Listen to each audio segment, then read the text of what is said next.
अमरावती नजीकच्या पोहराबंदी येथे झालेल्या मुसळधार पावसाने वाहतूक व्यवस्था कोलमडली असून अमरावती चांदूर रेल्वे हा महामार्ग काही तासासाठी पूर्णतः बंद होता।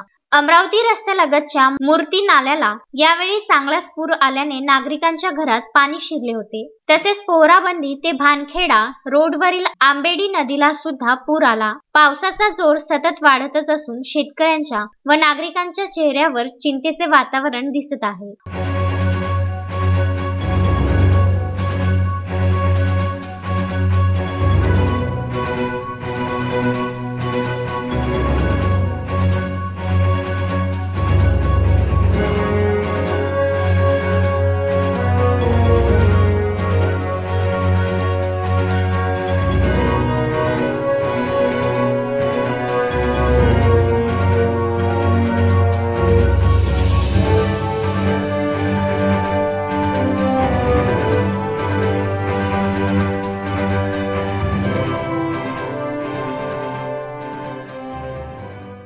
उत्तम ब्राह्मणवाडे, विदर्भ न्यूज, अमरावती।